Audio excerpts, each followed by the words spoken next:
Hello, and welcome to Flips Hair Magazine. I'm Brooke Pierce, and today we're sitting down with our very special guest, the Chinese Connection Dove Embassy. Thank you for being here. Thank you for having me. No problem. Go ahead and introduce yourselves to the world. David, guitar, background vocals. Joseph, keyboardist, background vocals. Donna, drums, jokes. Omar, bass, lead vocals, and Dreamer. So tell me, how did you come up with your name? Chinese Connection. It's interesting. We were going through some documentaries. Black folks, as black people, we really revolutionized the whole kung fu aspect of film. It would not have been big if it wasn't for us, because we saw the identity with their culture through racial separation and just pretty much the whole spiel.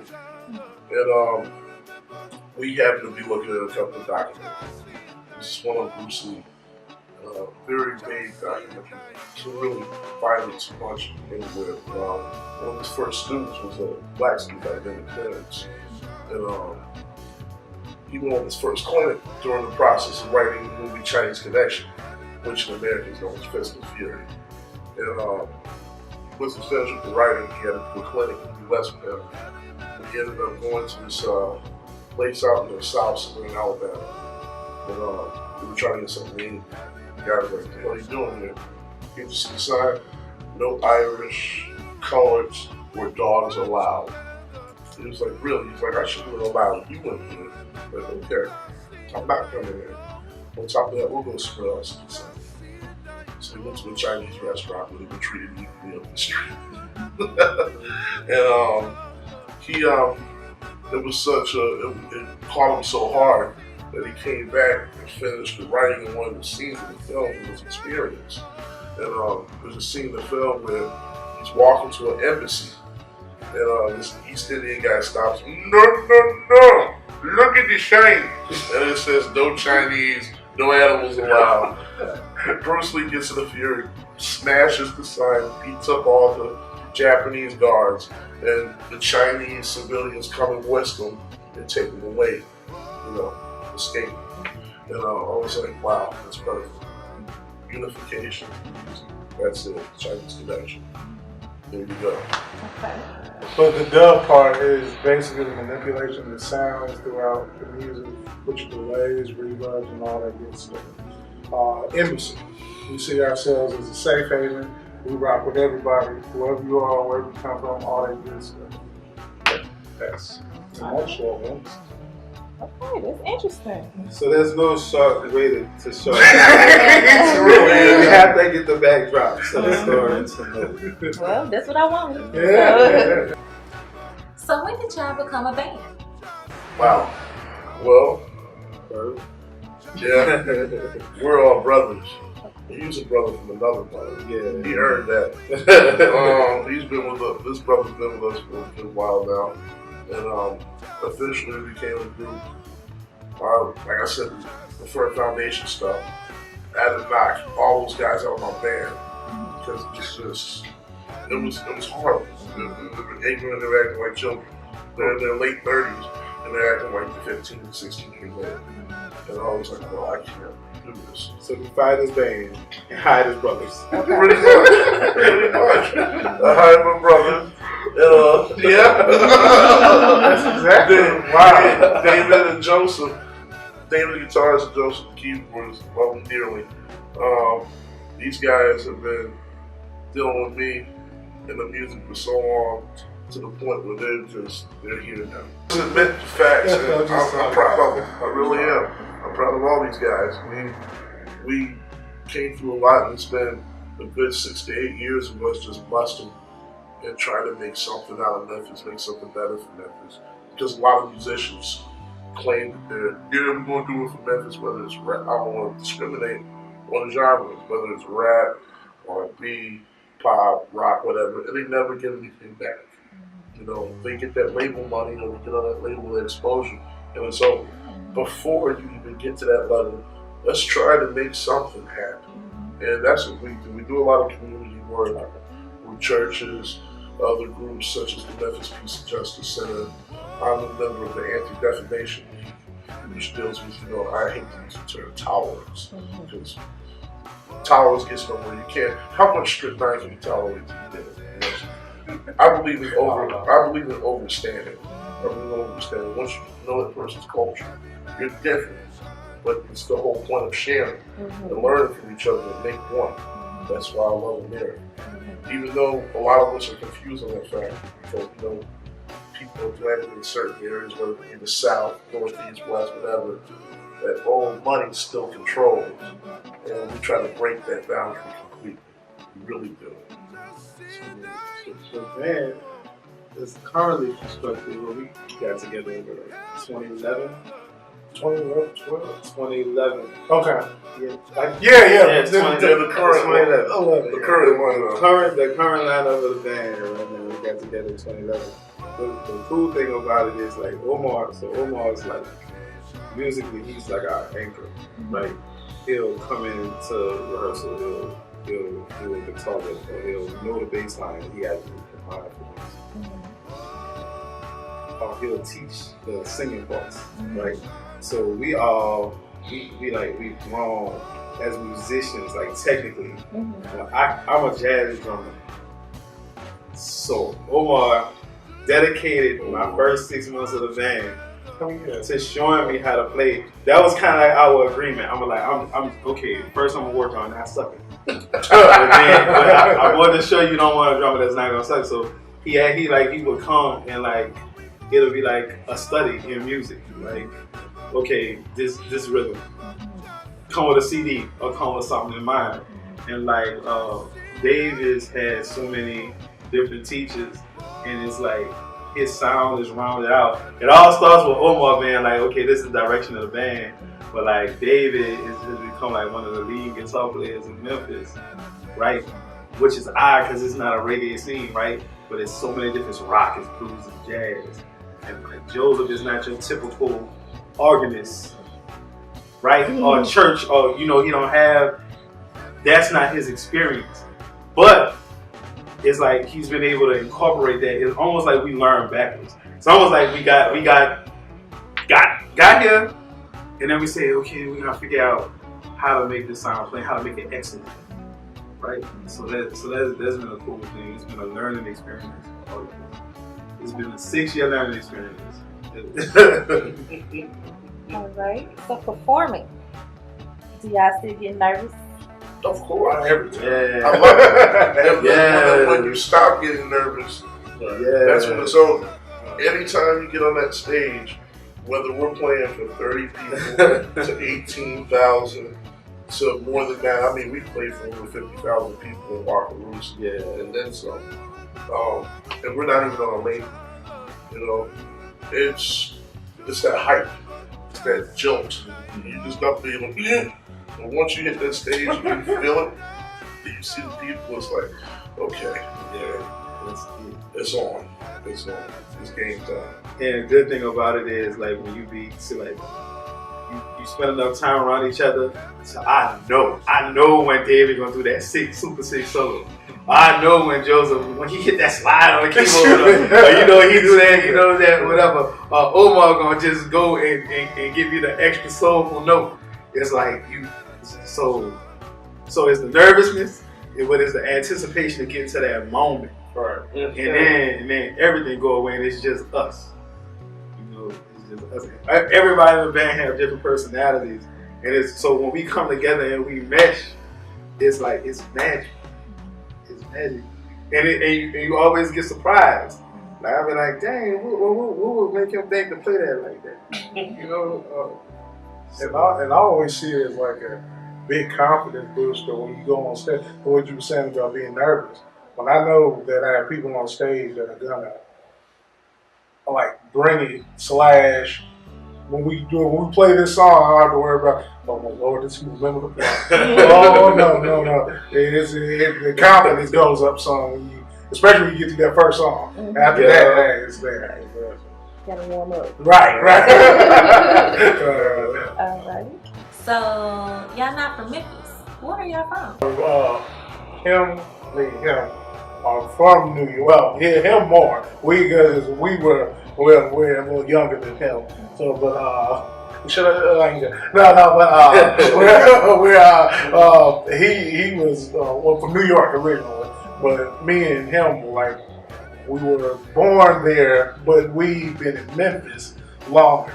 So I don't know how I would take it, but New York. By way of New York. Right. Brooklyn to be exact, Flatbush. Memphis has been home. Italy, baby. Oh, I'm sorry. Well, Continue. I'm from New Orleans. Okay. But I've been here since '05. So I tell everybody I was, raised in New Orleans, but I grew up in So how did y'all end up in Memphis? family. Right. Family. Our father's originally from here. He used to be a part of the Stax group, musicians. He's toured with pretty much everybody in the Stax and outside. He used to tour with Shaka Khan for about 2 years. You got to meet Shaka and all that cool stuff. Yeah, she is awesome. We've got a lot of literature from that. Of course, our uncle and everybody just had to pull us down here. And, I've been here before when I was younger to visit. And I really didn't know Memphis, but once I got here, I'm sorry. it was a culture shock. I wouldn't say my mother was a military brat, but she was all over. So she was like LA and where you name the places, you know more than me about this. So Mom, of course, everybody always wanted us to Reggae element. Where does that come from? She was a West Indian descent, Jamaican. Jamaican American to be exact, so Jamaicans.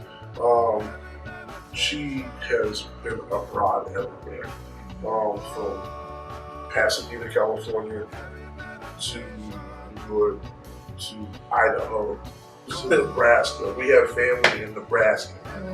That's our mother's lineage, and it's a beautiful thing. She used to play saxophone. Can't tell you how many times I had to hear that when I was little. And also, she was a big influence for my vocals as well. She was a big influence on everything music. First calypso record, first rocksteady soul off here from Mom. When it came to the Memphis soul aspect, that's all Dad.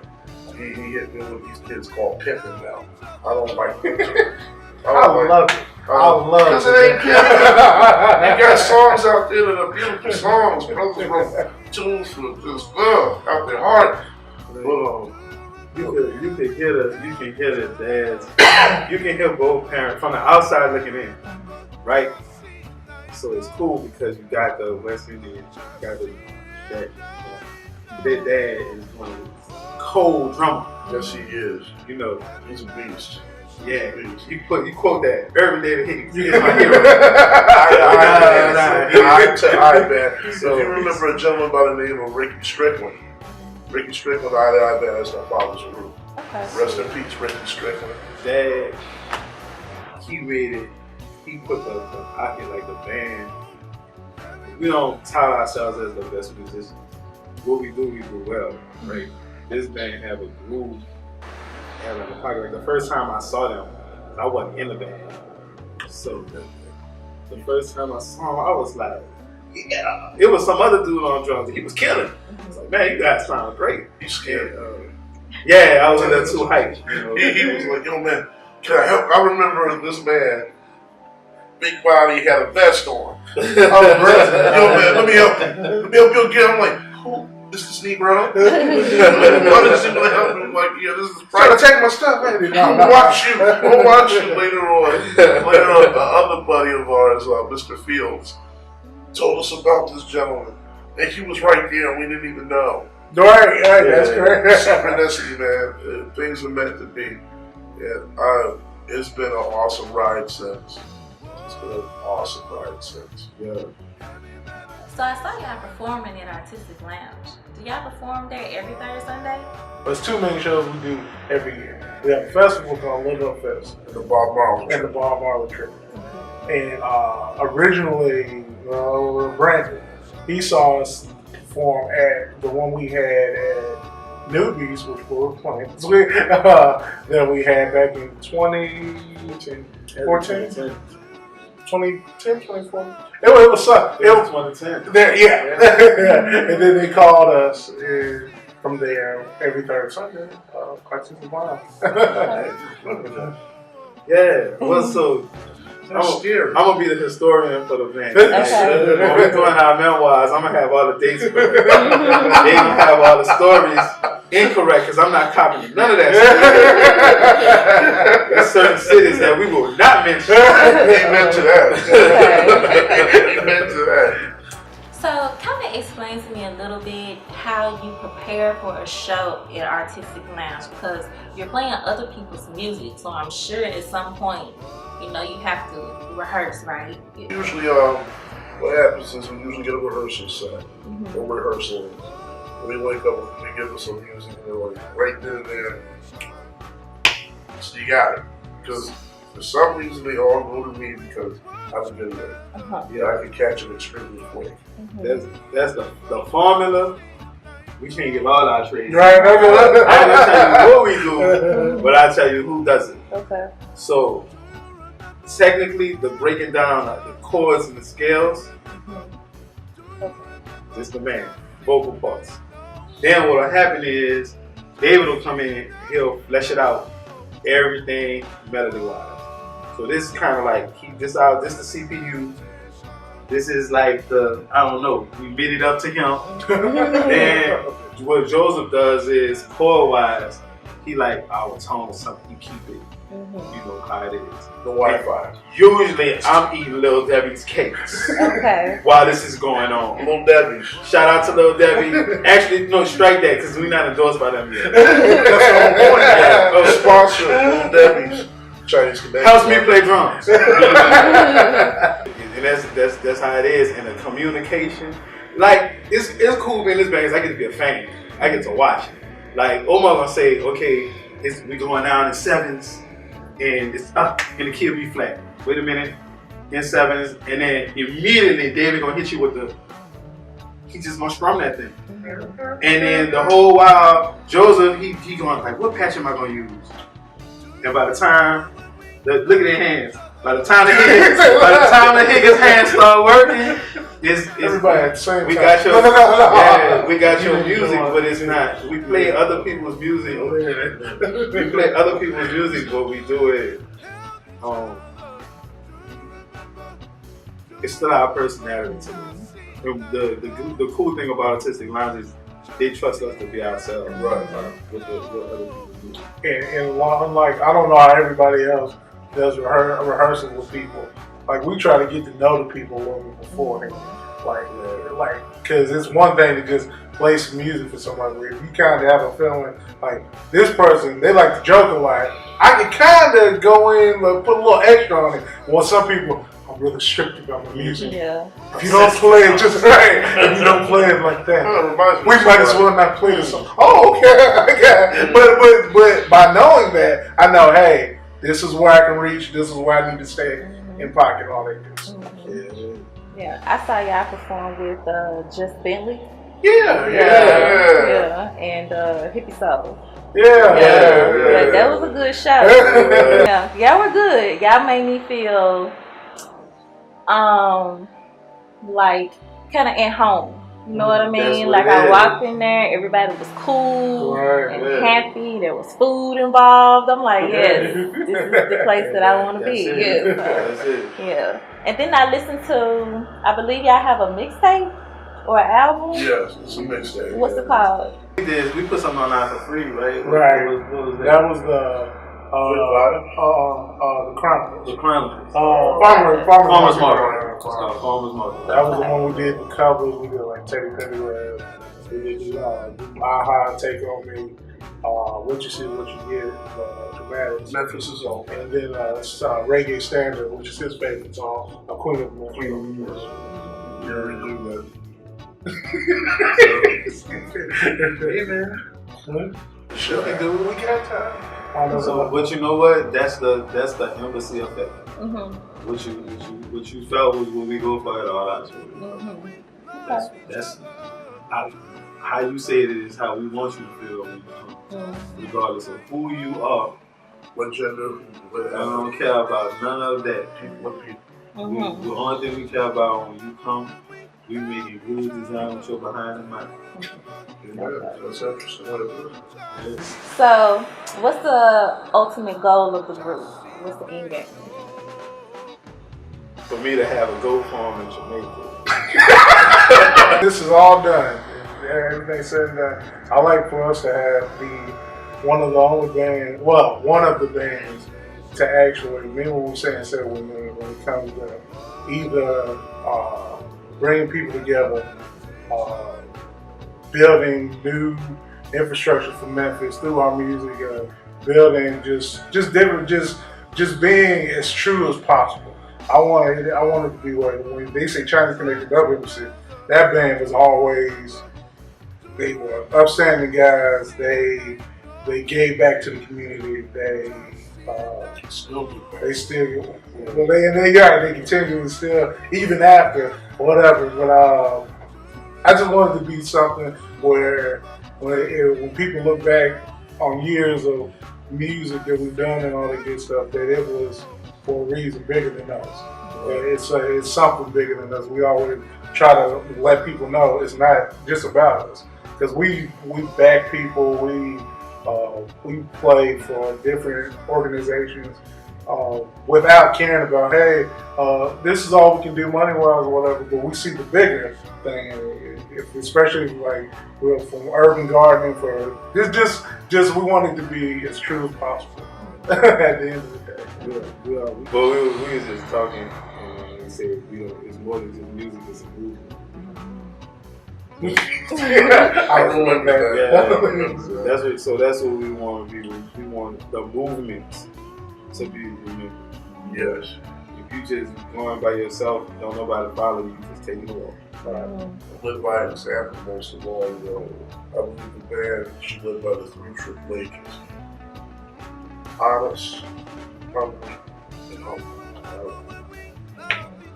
That's about it. So, words of encouragement to young people who are following in your footsteps.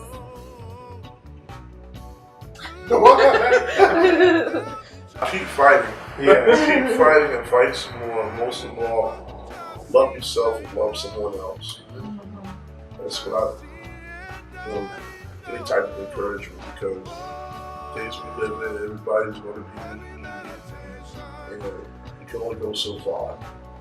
And you end up taking 2 steps back. You should be taking 2 steps forward. Step out of that without being stepping in. I say one of the biggest things, at least for me, and that I would offer to somebody else is always remember what you do it for. Always remember, like, when you started playing music, when you started whatever you're doing art, remember the love before. No matter how much money somebody puts in front of your face, always remember that you did it for a bigger reason than a paycheck. So you can easily go away. Right. Keep love at the center of everything you're doing, because that's going to sustain you. Passion, people, they be like, yo, such a passionate band. But that's like rocket fuel. That's going to burn up. Right. Love is that nuclear. Right. Love keep this band together. Like, it's a love here. For not only amongst each other, but for the people who we do it for. Right. So if you're young, find something that you love and do that. Hold on to it. Because ain't nothing else worth it. Ain't nothing else worth it. That's pretty much it. You're not gonna say nothing. Words of encouragement. No. Perseverance. Yes. Hey, half the battle's just showing up. Just no matter what, no matter how hard it gets, perseverance. All right, that's it for this episode of Flips Hair Magazine. I'm Brooke Pierce, and this is the Chinese Connection Dub Embassy. Thanks for watching. Whoa! Heavy meditation. Go. Whoa! Heavy meditation. Whoa! Heavy meditation. Dun, dun, dun, dun, dun. Do you remember when we loved each other? Do you remember? Do you remember? Just seeing I know. Since I just seen I know. Do you remember when we held each other? Do you remember? Do you remember? Just seeing I know. Just seeing I know. So, oh, heavy meditation. Go, go, go, go, go. Whoa, heavy meditation. Boom, boom, boom, boom, boom. Whoa, heavy meditation. Boom, boom, boom, boom, boom. Whoa, heavy meditation. Yay! All right, that was it. Yeah, thank you. Thank you for having us. Mhm.